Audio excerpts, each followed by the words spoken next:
മത്തായി എഴുതിയ സുവിശേഷം ആമുഖം. യേശുക്രിസ്തുവിൻ്റെ അപ്പസ്തോലന്മാരിൽ ഒരാളായ വിശുദ്ധ മത്തായി ഈ സുവിശേഷം രചിച്ചുവെന്നാണ് ആദ്യ നൂറ്റാണ്ട് മുതലുള്ള വിശ്വാസം. യഹൂദമതത്തിൽ നിന്ന് യേശുവിൻ്റെ ശിഷ്യത്വം സ്വീകരിച്ച പാലസ്തീനായിലെ ക്രൈസ്തവ സമൂഹത്തെ പ്രധാനമായി ഉദ്ദേശിച്ചാണ് മത്തായി ഈ സുവിശേഷം രചിച്ചത്. അക്കാരണത്താൽ നൂറ്റാണ്ടുകളിലൂടെ യഹൂദജനം പ്രതീക്ഷിച്ചുകൊണ്ടിരുന്ന രക്ഷകനായി യേശുവിനെ ഈ സുവിശേഷത്തിൽ അവതരിപ്പിച്ചിരിക്കുന്നു. അബ്രാഹത്തിൻ്റെ പുത്രനായ ദാവീദിൻ്റെ പുത്രൻ യേശുക്രിസ്തുവിൻ്റെ വംശാവലി എന്ന ശീർഷകത്തോടെയാണ് ഗ്രന്ഥം ആരംഭിക്കുന്നത് തന്നെ. ക്രിസ്തുമതം യഹൂദമതത്തിൻ്റെ തുടർച്ചയും പരിപൂർത്തിയുമാണെന്ന് സ്ഥാപിക്കുവാനും സുവിശേഷകൻ ശ്രമിക്കുന്നു.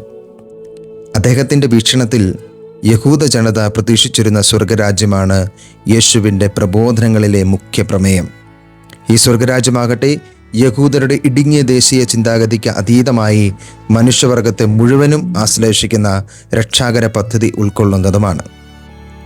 മത്തായിയുടെ സുവിശേഷം എന്ന പേരിൽ ഇന്ന് നമുക്ക് ലഭിച്ചിരിക്കുന്ന സുവിശേഷത്തിൻ്റെ മൂലരൂപം 1-ാം നൂറ്റാണ്ടിൻ്റെ അവസാന ഘട്ടത്തിൽ AD 75-നും 90-നും ഇടയ്ക്ക് രചിക്കപ്പെട്ടതാണെന്ന് കരുതപ്പെടുന്നു.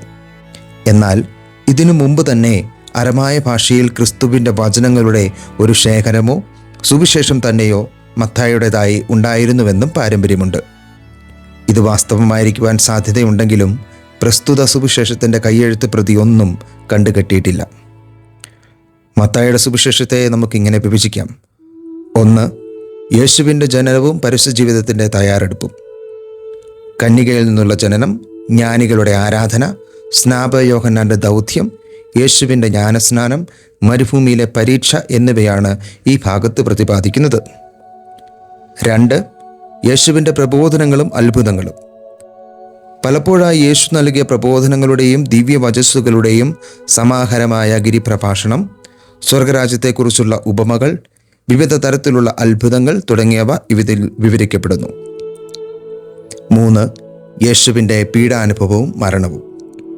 പീഡാനുഭവത്തെക്കുറിച്ചുള്ള പ്രവചനങ്ങൾ, ജെറുസലേത്തിലേക്കുള്ള യാത്ര, ജെറുസലേമിൽ വച്ച് ജനപ്രമാണികളുമായുണ്ടായ ഏറ്റുമുട്ടൽ, ശിഷ്യന്മാർക്ക് നൽകുന്ന അവസാന പ്രബോധനങ്ങൾ, പീഡാനുഭവം, മരണം, ഉയർത്തെഴുന്നേൽപ്പ് എന്നിവയാണ് അവസാന ഭാഗത്ത് വിവരിക്കുന്നത്.